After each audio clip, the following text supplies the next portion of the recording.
Welcome to Inspired. I'm Alexa Von Tobel. Have you ever imagined what it would be like to see a woolly mammoth roaming the tundra? The idea of bringing back extinct species sounds like pure fantasy, the stuff of movies like Jurassic Park. But what if I told you that not only is it possible, it's actually happening right now? Just think about that for a moment. Creatures that disappeared from our planet thousands of years ago, animals our ancestors might have seen, could once again be part of our world. And today, I'm thrilled to be sitting down with the visionary entrepreneur who's turning this science fiction into reality. Ben Lamm is the co-founder and CEO of Colossal Biosciences, the company working to bring extinct species back to life. From the woolly mammoth to the dodo to their latest achievement, the successful de-extinction of the direwolf after 10,000 years of absence from our planet. But the journey to de-extinction isn't Ben's first venture. He's a serial entrepreneur who's built and sold 5 companies across AI, gaming, and edtech. From Hypergiant's work on critical defense infrastructure to Chaotic Moon's creative technology revolution, eventually acquired by Accenture, Ben has consistently pushed beyond conventional thinking. I'm fascinated by minds like Ben's that operate at the critical edge of what's possible.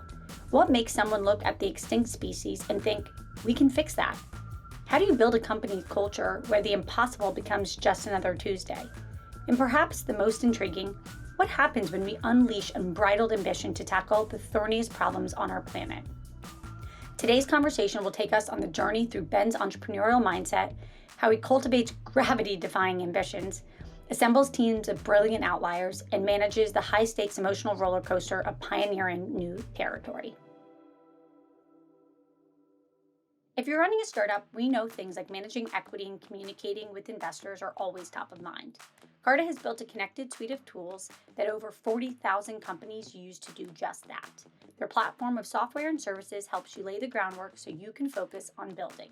To learn more or get started, visit carta.com.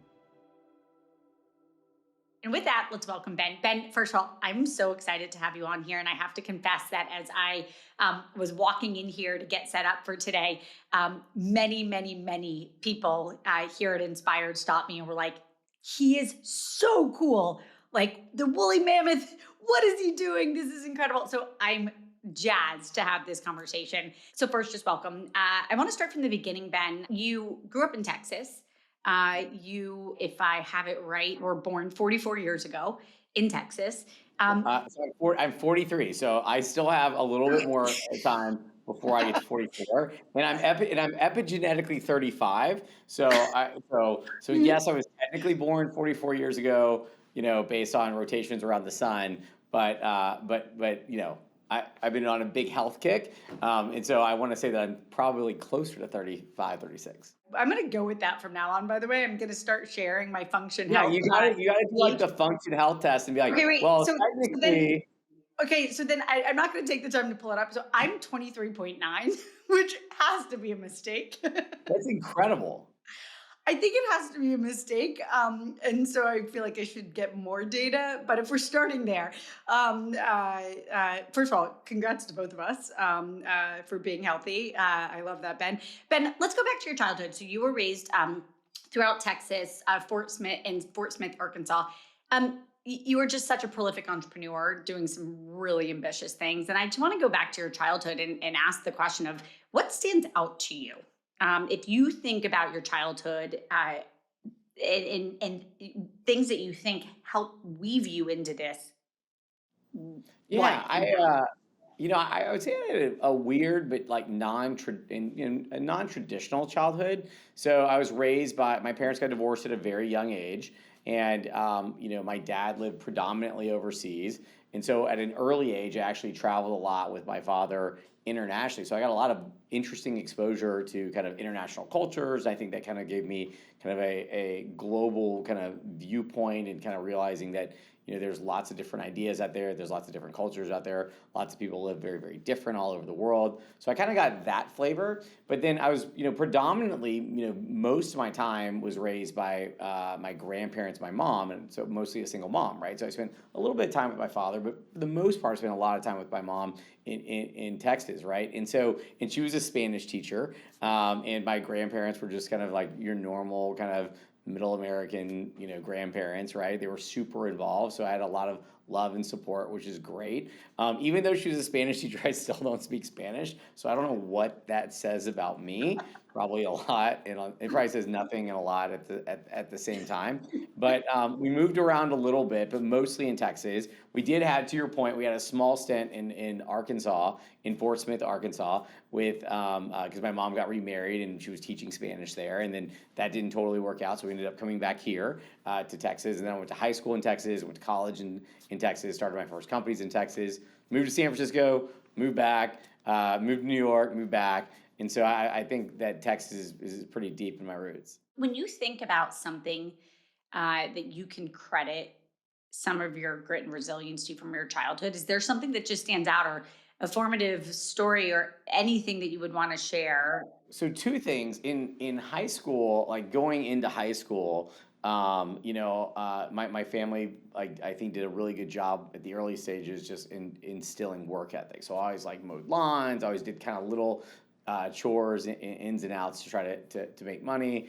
I also once got caught for outsourcing mowing like up my own lawn to my neighbor because I was getting paid an allowance. I just split it with him, and then I just played video games and let him do that. So I kind of found like you could kind of arbitrage your time and do what you want if you just if you can bring in enough cash to then pay someone to do the actual work. So I kind of learned that. But then in high school, I didn't know what I wanted to do. So I kind of just got fired from everything I tried. I was like, I think I want to go learn about cars. And so I like went and like applied with one of my buddies to be to work at like a Jiffy Lube. And I lasted like, I was like, because yeah, it's important to know like mechanics. I'm in Texas. It was the 90s. It's a very manly thing. Like you should know about cars. And Yeah. so which I know nothing about cars. I don't even like cars now. But I did. So I like lasted a day and like I got fired. And then I was like, I love animals, so I'll go work at a pet store. I think I lasted a week at the pet store. And then I love movies, so I thought I'd work at a movie theater. And I was like, oh, you can watch movies, right? And so I showed up, and they're like, well, you're not wearing the outfit that our uniform, I think they called it. I think it's an outfit. And I was like, well, that outfit is ridiculous. I'm not going to wear that, but I'll work really hard. And they're like, if you don't wear the uniform, you can't work here. And so that was my shortest job because like they had like ridiculous, like they had the most ridiculous outfit. And I was like, I'm not going to wear that, but I'll work. I'll work extra hours, but I'm not going to wear that because that's just stupid. I like to think you are nonconformist early, Ben. You are Yeah. nonconformist early. And so like I think my family was like, well, he's gonna live with us forever, and this is this whole work thing because I had a desire to work, but I questioned the system quite a bit, right? And then like I thought things like pennies and change was stupid, so like I worked at a restaurant and I worked at Sonic, and I would just round up on the money or round down because it's like it's silly to like spend extra time calculating the exact dollars and cents. Nobody really cares about that, but apparently some people do.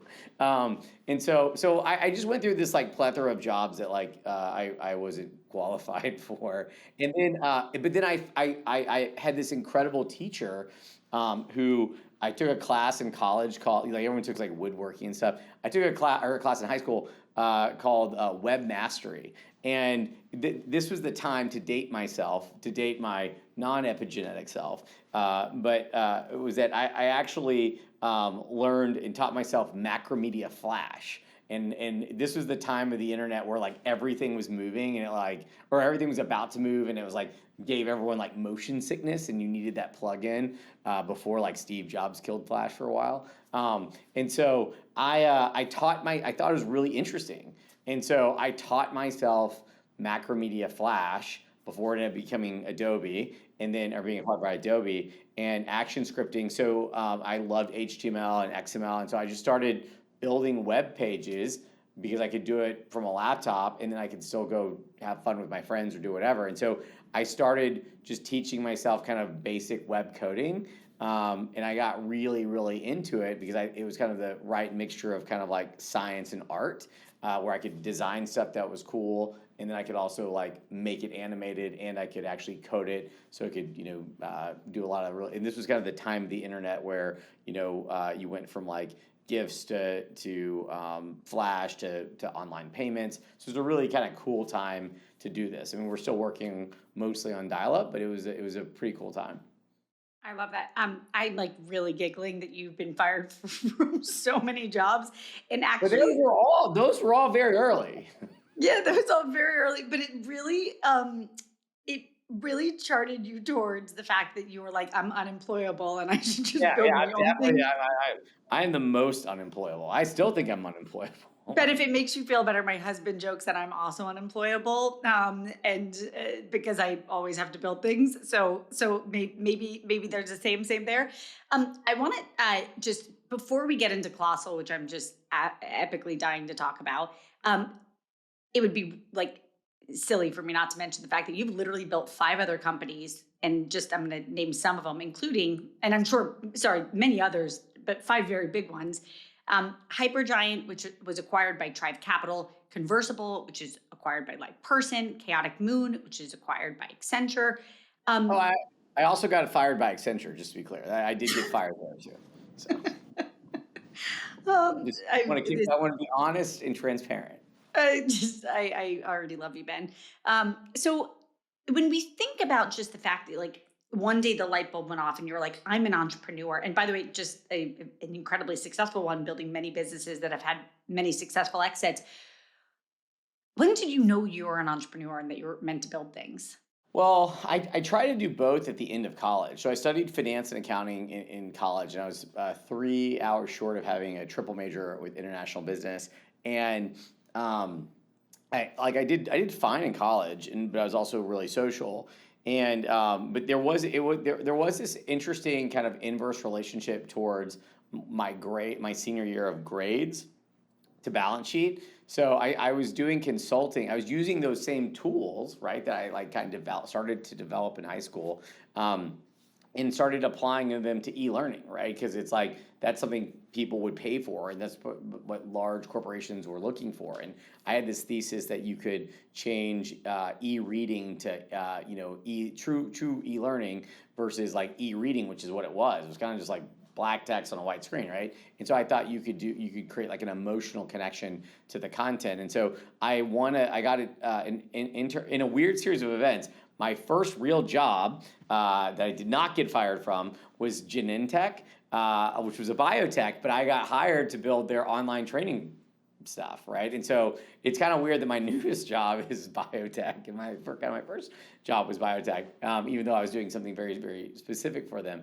And I was just, and so like I left Genentech as I kind of negotiated a deal with my intern boss. They wanted to pay me so much money for 3 months of work, and I said, well, how much has someone ever done in this role? Like when you hire them, and they're like, oh, they got like half of an online course done. And I was like, I'll do 3, but as soon as I'm done, you guys have to keep paying me, and I'll just like if I get done in a week, then you have to pay me the rest of the summer. That's our deal. And they're like, this guy's an idiot. Sure. So I did it, and I just grinded in. I was in South City, San Francisco, and also in Vacaville, and I was just in Davis, California, and I was just grinding for the first month. And then I took the next 2 months off because I got everything done. And they were so happy with it that I left the internship and I left California in August of that year, going back into my senior year of college with for me at the time, a very large mid 6-figure contract. And I was like, oh, I have to start a business because they wanted me to do this for them versus the San Francisco software companies. And they wanted me to help engineer a learning management system. And so I was like, I have ideas on that. So I basically went back to college and stopped going to class and was really just kind of focusing on, engineering. And so I think that was the moment that I truly knew. I think before that, I was just kind of having fun. I love it. I mean, also, you like, first of all, you were like, can I have 2 months off? I'll just grind really hard. And somehow you were so good at it that they were like, we'll pre-fund your startup for us. Yeah. I mean, that's incredible. Um, when you think about the repeat learnings that you've had, and you built businesses in so many different sectors, what do you think you What do you think makes an entrepreneur exceptional? Like, now that you have been an exceptional entrepreneur, what's your take on that, Ben? I wouldn't say I'm an exceptional entrepreneur, but I think that it's I think I have a series of I have the right series of character flaws that come together that make like I'm very detail oriented. I'm not afraid to delegate, but I'm also not afraid to learn. So I'm very curious. So I like want to dive into new things. I have a really big desire for both learning new things and working with much smarter people. And I've never felt I've also you always hear hire smarter people, but I've always felt like a lot of times some people could be intimidated by that. But one of the things I'm really good at is telling people what I don't know. I was on a call earlier today and someone said some word and I was like, I'm so sorry. I don't know what that word means. and so I like to learn things and I like to surround myself with smarter people. And I think that combination, and then, I do think that insatiable curiosity, and I think I know how, now people love to talk about first principles and dissecting things, but I've always just found that I'm very curious and I feel like I'm really good at asking questions, right? And so I don't know, like before we started Colossal, I didn't know how we could go about building this business, but I felt like I could ask enough questions and probably enough of the right questions that we could figure it out if I had people that could answer those questions. So I've always just kind of taken that approach to everything that I've worked on. I mean, you've literally worked in mobile apps, gaming, AI, conversational intelligence, and now biotechnology. Yeah, and You satellites, have, yeah, it's been yeah, weird. in satellites, like you truly have touched more industries than most people. But Um, those are all. But the thing about them, though, right, is that all of them are, I would say, like all of them are still somewhat of a systems design that required technology enablement, right? And so, like you had like software is a small contained, system. A software system that has a backend that talks to space is just a different type of system. For us to be successful at de-extinction, or even advanced species preservation and biobanking, you have to have the entire system, right? And so I think looking at like being able to take a step back and look at the forest for the trees so that you understand what you need, even if I don't understand exactly how to do this, right? Like people will be like, well, how do you deliver large cargo into safe harbor sites? And I was like, I don't know. Like that, I don't know how to do that. Like that's not my job, right? But I know that's one of the things that's really important.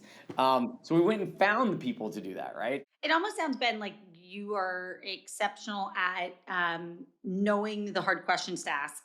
Yeah, I love to ask a great, but I actually like the research. And so, like George Church, the nicest thing anyone's ever said to me was George Church said, "I'm the best student he's never had," and I don't mind. That's the one brag I will ever do about myself because it was so kind because he did like he's like you really because and it's all because of the questions I asked because he'll say something, I'll ask him, I didn't understand what it meant. I'll write it down, and then I may have to ask it 3 or 4 times to understand it. But like, I really want to learn. Like, I don't think I'll ever be a PhD level, Nobel laureate biologist. But I think that I want to be thoughtful enough that I can ask questions, but also kind of like naive enough that I can ask questions that go against like, oh, well, we've always done it exactly this way. So I think I've just through dumb luck found the balance of like being able to ask the right questions, but also being naive and knowing enough about the topic to ask the right questions, but being naive enough about the topic that I can ask questions that they're like, well, yeah, we didn't think of it that way. You're a little fearless at diving into your curiosity and smart enough to know uh, where you need to put people to get things done. I want to transition to Colossal just because I'm truly deeply interested and curious about what you were up to. And I just for everybody listening, in 2021, you co-founded Colossal Biosciences with the renowned Harvard geneticist you just mentioned, Dr. George Church. Um, I mean, Ben, even for you as somebody who's touched all these crazy industries, like diving into de-extinction is just candidly wild. Like it's wild. I like can't wait to tell my children that I spent the day with you. Um, because it's wild. Um, were you not a little nervous being like, now I'm going to go and like de-extinct animals and being like, okay, I'm over my skis, even for you, Ben? I thought so a couple things. One is on the naive side. I think I was naive about parts of it, right? I was like, oh, all you gotta do is like George convinced me very early that all the technologies fundamentally exist in some form or fashion, right? So there's opportunities for invention, but it's really also just a lot of innovation, right? Like the iPhone, right? Like the iPhone is an incredible innovation, not really an invention. Like we had kind of 99% of the parts, right?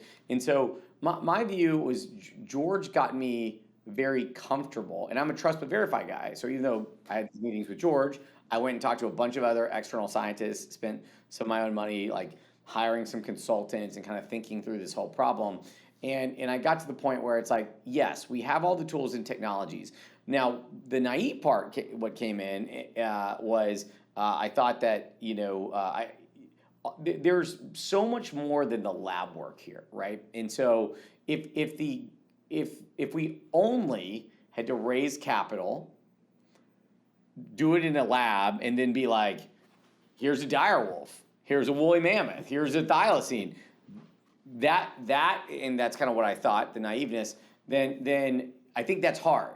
But what most people don't realize is for as much as the insane science that there is that we have to build in the system that I'm sure we'll talk about we've been very successful at building, there's just as much policy work, working with indigenous people groups, working with like answering hard ethical questions. Yep. How does it apply to conservation? We're very split with the conservation crowd. Like half the conservation crowd is like, we are doomed, and what we're doing of conserving land, which is something I still believe we should do, only gets us so far because we have human advancement, right on the heels of it, right? And we're losing species at such a crazy rate that we need alternatives. Sometimes people embrace those alternatives, but change is new and scary. And sometimes people are like, we know what we're doing isn't going to work long term, but this seems like you're distracting what we should be doing. And so there's a lot more nuanced to the business, and then eventually even the economic models outside of just like, if the business was just raise money, make these animals, build technologies that you can monetize, that is kind of, I think, where we thought. And I have no problem admitting that there's so much more to the company that that really had to be developed, and that we learned, right? And one of the things I think we did really good at is like you've got two types of critics, right? You've got just the absolute asshole critics, right? That are like, those are your couch X blue sky folks that are like, we hate you because it's Tuesday. And then you've got like the other people that are like, we don't like what you're doing because of this. And you're like, oh shit, that's a really good point. And so we have found one of the things I think the number one thing we did right with Colossal is we were able to bifurcate that audience, and then the people that we designated as informed critics that were like, oh, you're the top of your field in like mammoth research. What do you mean we're using the wrong genomes, right? So calling that person, it was that's just a good business. I totally get it. Yeah, you're like, that's actually just helpful. You're like, yeah, but I what's want to work crazy here. is that category of critics has actually like leaned into us, and I think it's because we went to them and we're like, well, wait, what do you mean? What can we do, right? And then we would implement what they'd say, and then we go back to them and be like, what else you got? And then they'd be like, this is confusing me. Like we said terrible things about you. Why are you talking to us? Well, by the way, I always call it LITTP, lean into the pain, lean into the critics, Yeah, like yeah. really, really LITTP. Ben, just in plain crazy English, what the hell is de-extinction? Like, what are you doing Yeah. for all of So us who are not geneticists? yeah, so it's not possible like sometimes it turns into a philosophical debate, but it's funny because at the beginning of the company, I'll tell you this one quick story. At the beginning of the company, we did all this like, we're gonna announce the company, and for some reason at the time we were like, whatever we do not mention Jurassic Park. That's going to scare people. Do not mention Jurassic Park. And so we spent did media training and all this Were you shit. like, Jurassic Park? Ooh, I wasn't supposed to say that. No, George did. So on the second interview, George is like, well, it's very much like Jurassic Park, only fluffier. And everyone was like, it was like you could hear a pin drop. And then the journalist was like, oh, I totally get it. So it's like what Mr. DNA talked about. And George's like, yes. And then it's funny, we kind of prepped for 3 months to never say Jurassic Park and how to avoid getting away from Jurassic Park. But in a weird way, it is just kind of like Jurassic Park, except not with dinosaurs, right? And so what you do is you have to take as a de-extinction and species preservation company, you have to find a bunch of ancient DNA, which there's work in that. You have to assemble the ancient DNA, which there's work in that. You have to compare it to the closest living relatives, and then once you identify these edits, you then start editing it in those closest living relative cells, right? So, but like Jurassic Park, that's trying to fill all the gaps.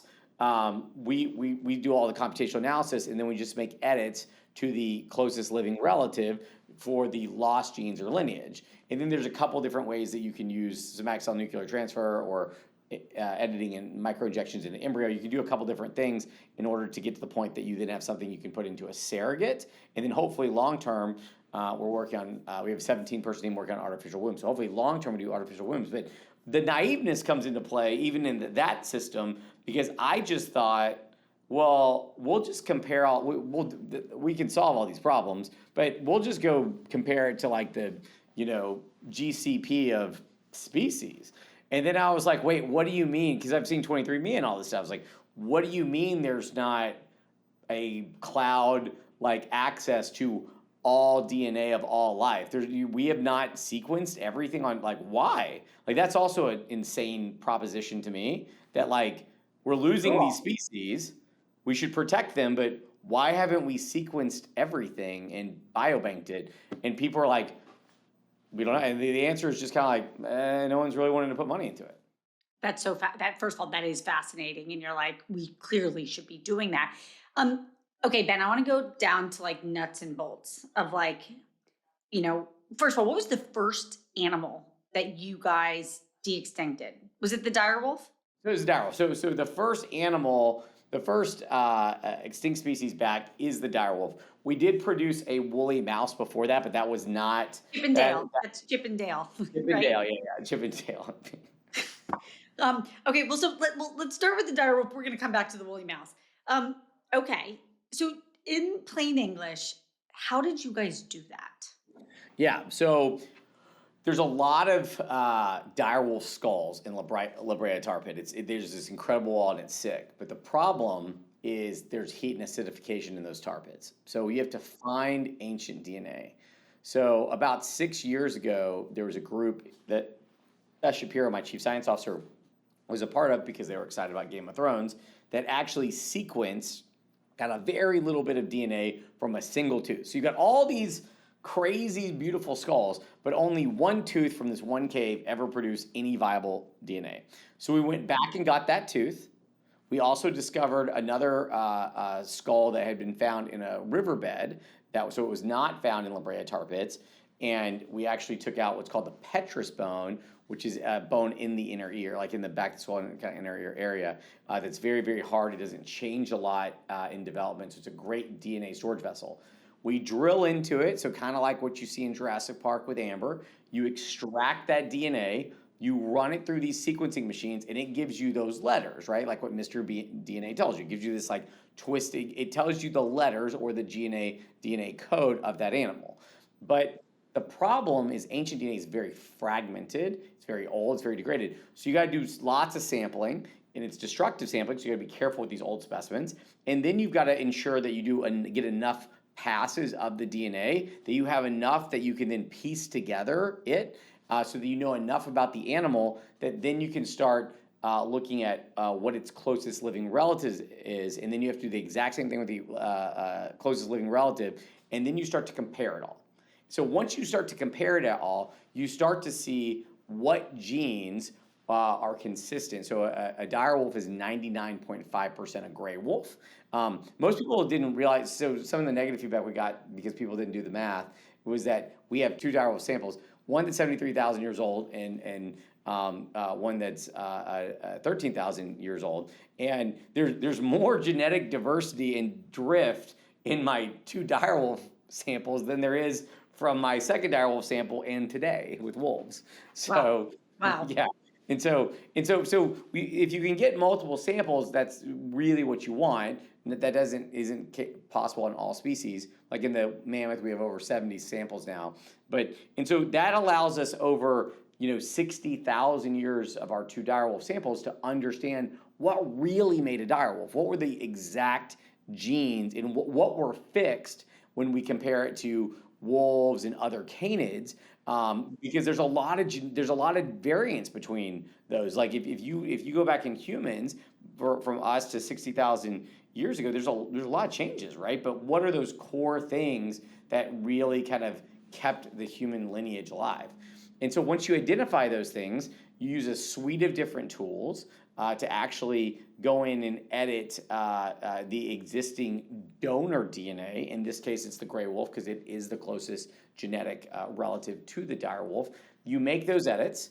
Then we use a process called somatic cell nuclear transfer, which is basically Dolly the sheep cloning, where you take the nucleus that's been out of this edited cell, put it in the nucleus of an egg cell, and then we put it actually in a large domestic dog, because dogs are basically wolves, right? And so a pug is basically a wolf, and which is weird. And then 60 days later, we gave birth to our first little puppies. That's just wild. And you got 3 of them, right? Yeah, so we have so we have Romulus and Remus. And then we used another cell line and created our first female, Khaleesi. Khaleesi, by the way, the names are incredible. Okay, so just again, like mind blown. So basically, you have to get the samples. How much of the samples do you have to get, like to be able to have enough of the genetic sequencing? Great question. It's And also, not where the heck do you get those samples? Like, is it just things you dig up? Are there some parts at museums? Like, because my next question is going to be like, how many animals can you make? You could get enough samples and still not get enough genetic code. So, like, how Yeah, much do you it's a get great from question, right? So it is a little bit of luck of the draw of what you get, but we get samples kind of from 3 primary ways. Number one, it's like there's great researchers that have already done the samples, right? So we have people like Luva Dahlin at University of Stockholm, who's the #1 mammoth researcher in the world. One of our negative critics when we launched the business. Now one of our most active advisors, which I'm very proud of. Thank you, friend. Thank you, new friend. My super new friend, and so he actually has been going on expeditions, getting mammoth samples, and for his academic research, sampling them, right? So there are existing samples that ancient DNA experts have done, right? So that's category 1. Category 2 is museum samples, right? Sometimes museums will have samples, and we'll go do that. We did that with our thylacine work with the museum of the Melbourne Museum, where we actually took samples from preserved thylacine pups in that were preserved in ethanol. And then the third is like straight out of like a movie. It's expeditions, right? And I'm a member of the Explorers Club, where you literally like go out and like look for samples. I can't say what species yet because it would give away the animal, but we've been in caves. What's funny is like we're doing this direwolf launch, and that's been insane. But at the same time, we're like going to different places and doing caving and like extracting samples of this other, and finding samples, extracting samples of this other animal. And so some of it is like expedition led. So it's like catacombs of like museums to like computers to, that's already been done to like out in the like Arctic or in a cave. I mean, Ben, do you even like, especially since you're only genetically like 35 years old, do you pinch yourself and you're like, literally, what am I doing with my life? Like, I mean, it is genuinely mind blowing that you are bringing back extinct animals. You're de-extincting them, which someone did ask me. They're like, is that a word? And I was like, I think Ben made it a word. De-extincting. I think we added like the ed and the ing, but like Jurassic Park, like, they're extinct. Yeah, de-extinction is kind of a thing, I guess. So. Yes, there you go. If you run a startup or you're doing things like managing investors, issuing equity, or getting valuations, then we suggest taking a look at Carta. Carta has built an entire connected suite of tools that's designed to help you manage equity, stay compliant with the IRS, and provide unprecedented transparency to your investors. Whether you're hashing out early ownership with your co-founders or getting ready to exit, Carta speaks startup. There's a reason they're the industry standard for cap tables, 409As, and stock comp expense accounting. So, if you're not managing equity on Carta already, we recommend you check them out. To learn more or get started, visit carta.com. So when these three direwolves, Romulus, Remus, and Khaleesi, like what happens next? I know that you like let them grow. I think they were safely being like letting them, actually get big. What happens now? We have them on a secure, expansive ecological preserve that's certified by American Humane Society. So going back to like the earlier parts of the conversation, it's like, oh yeah, we need land for these animals. Oh yeah, we need secure facilities for these animals. Oh, we should probably work with like top animal care people, right? So there are a lot of these things. We right before we launched the business, I was our chief animal officer Matt James had not joined the company, and I called George because I got an introduction to this guy, and they're like, no, he's your guy. He is literally the guy you should have. And I called George Church. I was like, do you think we should hire someone that's like taken care of an elephant before? and and like going back to the naiveness, right, at the early stages, right? And so it's like, oh yeah, we should hire someone that's actually like birthed elephants, taken care of them, understand herd dynamics and socialization of elephants, right? So these are all these things that we've learned along the way, right? But those the two boys are on the preserve. Khaleesi is about to get integrated into that pack. We will be engineering probably on the low side 3, on the high side 5, just get the right pack like size. But they live an incredible life, right? There's 10 full-time care professionals there. They also have and we've like taken them from like bottle feeding to feedings, and now they're doing carcass feeding, and then probably some predation and some hunting. But it will probably be all some level of managed care for a long time. It's not available to the public or anything.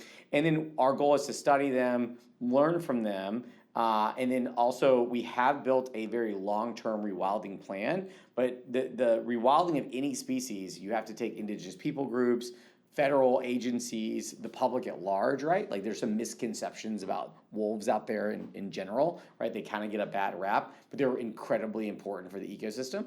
And so they will live out their natural lives on this large ecological preserve.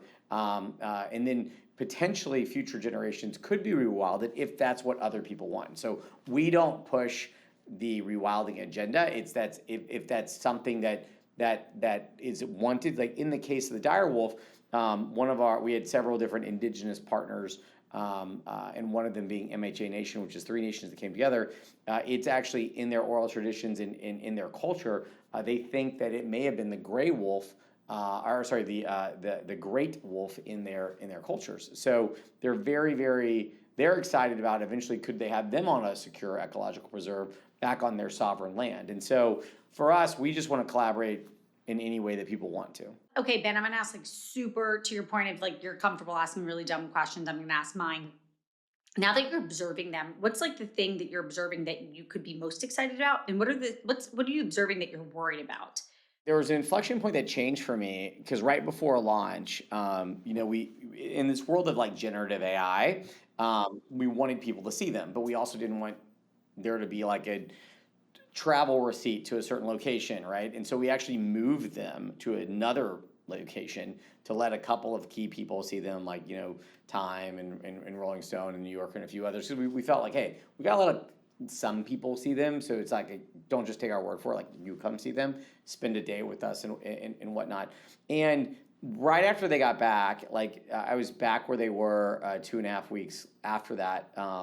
And I was in the preserve, right? And some of my animal care teams were like, I don't know, 50, 100 yards away. And I was sitting in one of their play areas, and Remus came up like kind of close to me, and like I bottle fed Romulus and Remus, right? And so like I reached out and I pet Remus, barely touched Remus.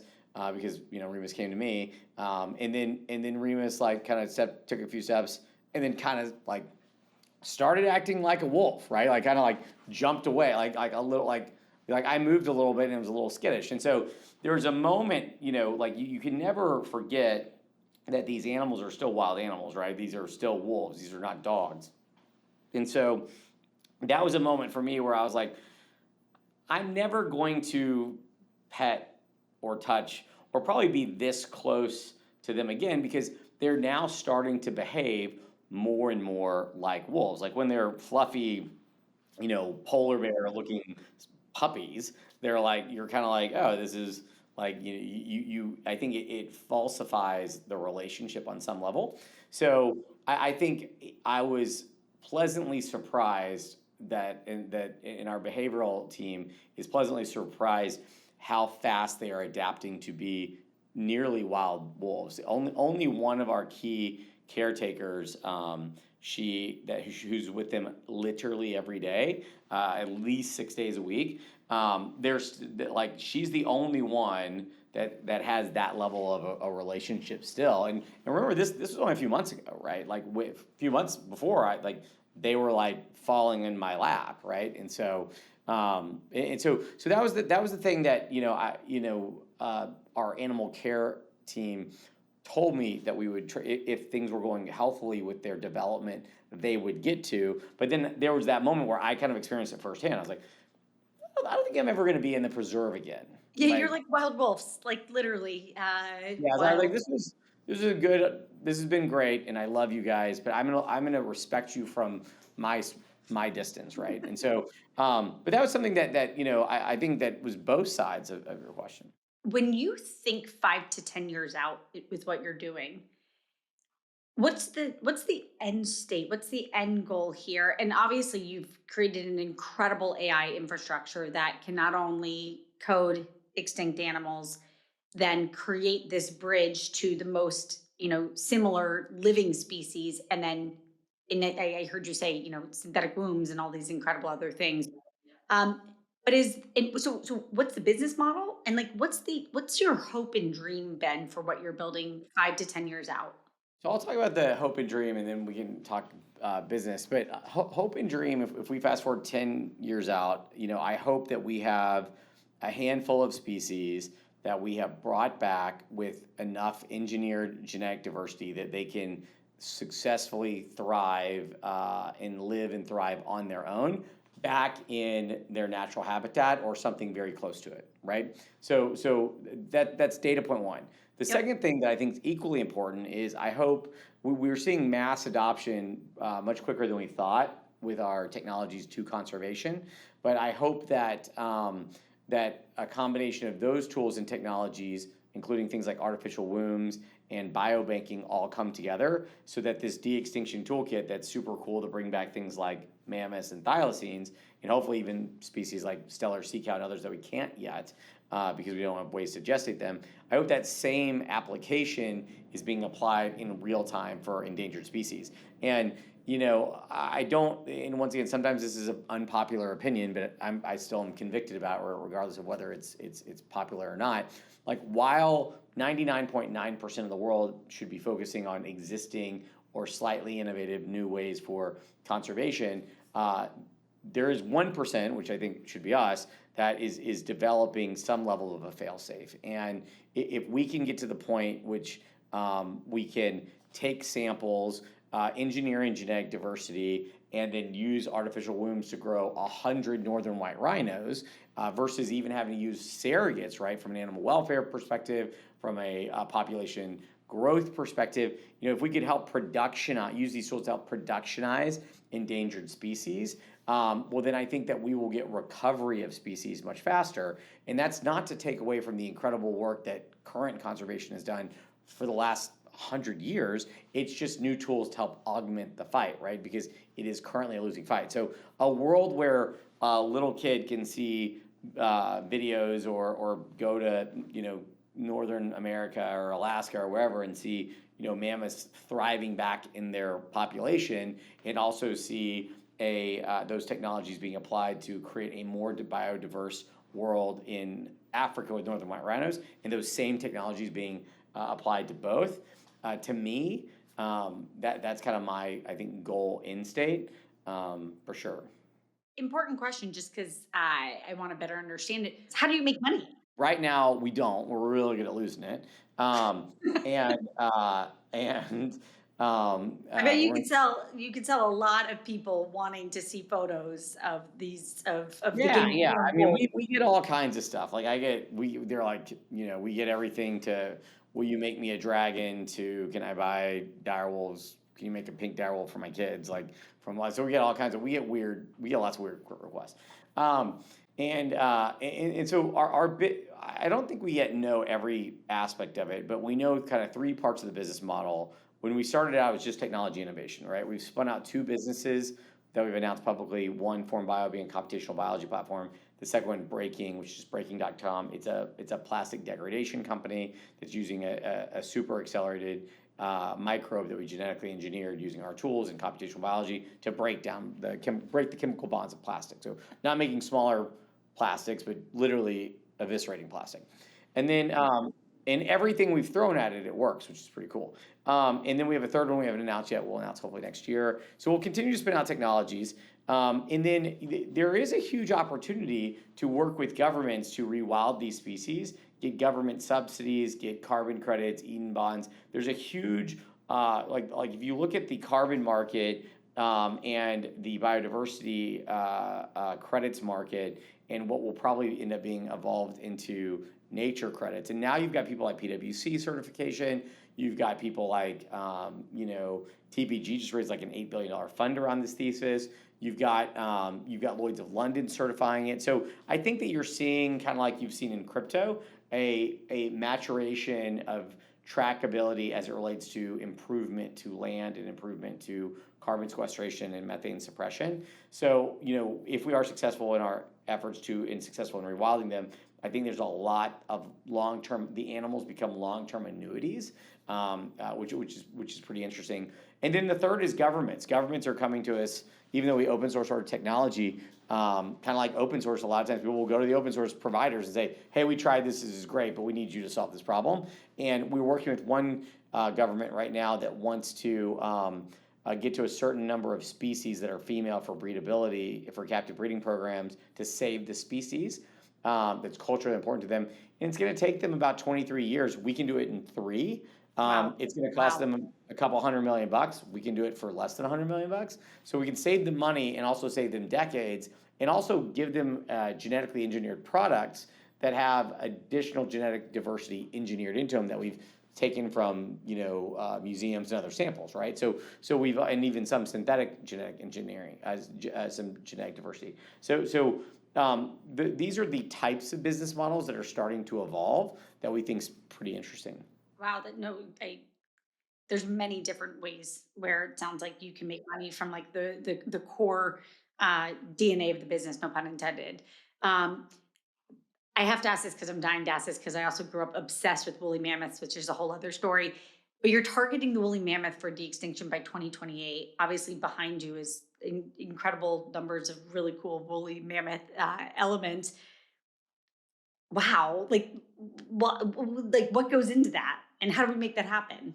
So we're in the editing phase, right? In Chippendale, our woolly mice were some people mischaracterized it and said, "Oh, well, this is a good first step." It's really a validation step, right? Because like we didn't just start the mammoth. So we've we've gotten a lot of the ancient DNA through partners like Leuven and others. We've done a lot. We Colossal had to go build the reference genome for the African elephant, the Borneo elephant, the Asian elephant. Like none of those existed, so we had to go build those reference genomes and open source those for the world. And then we've done the comparative genomics, and there's about 85 genes and probably multiple edits in a couple of the genes. So don't know the exact edit count yet, and that we're editing. And so we're in the editing phase. We created stem cells from elephants, which was insanely hard. And now we're in the editing phase, and we've made edits to about 25 of the 85 targeted genes.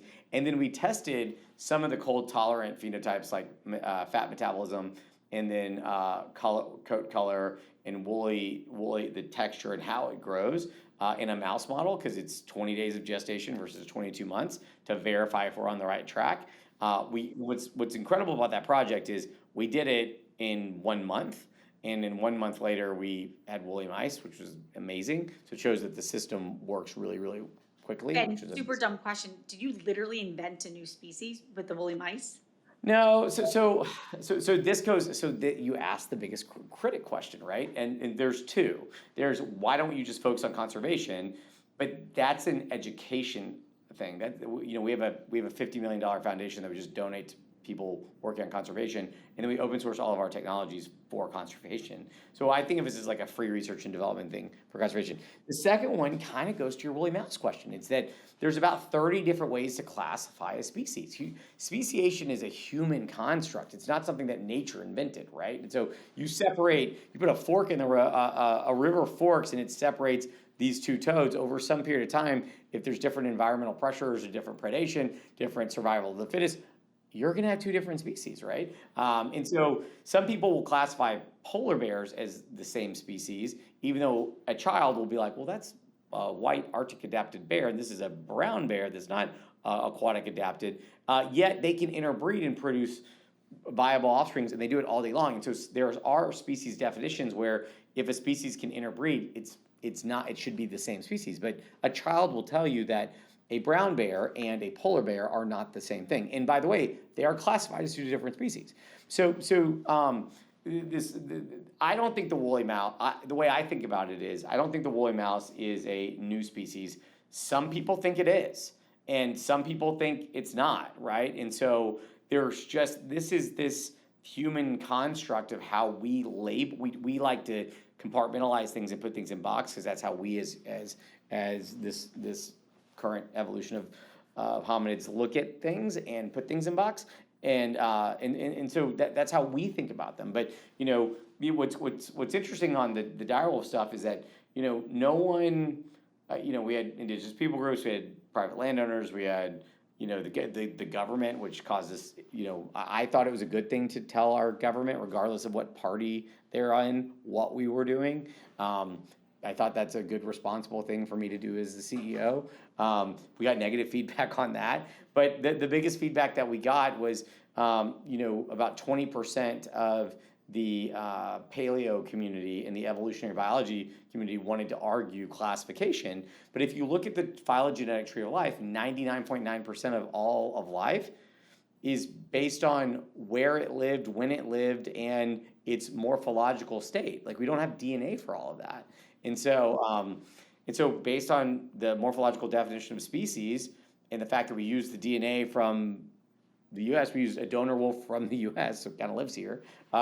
It met numerous of those of the species definition, but that's been the biggest. It's surprising to me, but that's been the biggest debate. Every day we get this. I don't know why that's the debate, when every single day we get like parents sending in and teachers sending in stuff like this. And like, I got this a couple weeks ago where like people like draw us, they made this for us, and they like write multi-page letters to us. And it's like, okay, we're doing something right because we're helping species, we're building cool technologies that can help human healthcare, and then we're also inspiring kids. And I don't know how helpful to conservation, inspiring kids, or to developing technologies for human healthcare. I don't know how arguing what to call something, whether a woolly mouse is a new species or a direwolf is a direwolf, or a transgenic wolf, like I don't know how that helps any of those causes. So. Yeah. But those are the biggest No, but is. this was beautiful because we actually, first of all, those were also some really great pictures that get sent your way every day. That's pretty cool. You're creating the platform to help prepare us for extinction, and as we all know, like, we all live on one planet, and Yep. every species is why the other species can evolve and live and thrive. And no, I mean, you're pre-preparing us to be able to stay alive. We feel very convicted, and I think that's something that entrepreneurs have to do. Is like, everyone's like, oh, what's that old saying? It's like, if you love what you do, you don't work a day in your life. Yep. We feel beyond that. We feel very convicted about our mission. There's people out there like Elon that are saying, we also have to make Earth make life multi-planetary and take human consciousness, which I also agree with. And so I think that you have to be very convicted about it, right? And so like what some people don't realize is like when we're doing something that's big and it's bold, and sometimes that's scary. And there was a time when the auto manufacturers debated whether putting seat belts in cars because they thought it was too scary. But we all know that seatbelts save lives, right? And Yeah. so Yes. I just believe I'm very convicted on our mission, and the best case scenario is everything works out and we develop renewable energies, and we've got limitless energy and we've got limitless clean water, and we find a way to live it with nature better, and we don't need any of this technology. Cool. We at least someone was working on an insurance plan. Thank you for working on the insurance plan for all of us. Ben, I want to end on one question because I truly could sit here and talk to you for 4 more hours. In fact, that's all I want to do. And I'm jealous that Joe Rogan got so many hours with you. I want to end on one thing, which is you are to your bones ambitious. And actually what's amazing getting to know you is it's effortless for you. It's very clear to me that the way you think is effortless. If you were going to just inspire people out there, entrepreneurs everywhere, to be a little bit more ambitious for the sake of our future, how would you put that in words? I think you just have to not. You have to be convicted about what you're doing, and really believe you're doing something right. And if you're getting negative feedback, you just have to not listen. Like the best advice I ever got was not to listen to any advice. And to get fired for not wearing your uniform. Yeah. Well, Accenture was because they didn't like me, but the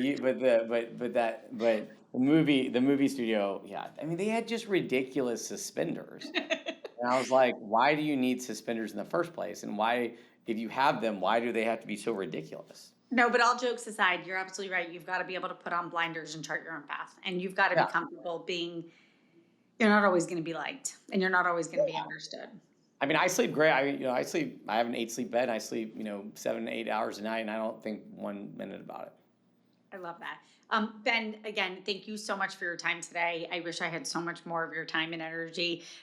Thank you so much for what you're doing. I'm absolutely, in awe of this swing with Colossal. It's really, really impressive.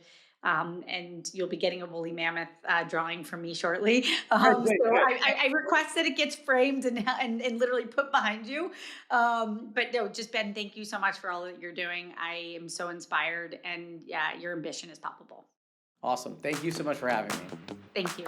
Thanks so much for tuning in today. If you've enjoyed the episode, be sure to subscribe, rate, and review. We'll be back with another episode of Inspired with Alexa Von Tobel soon. Thank you.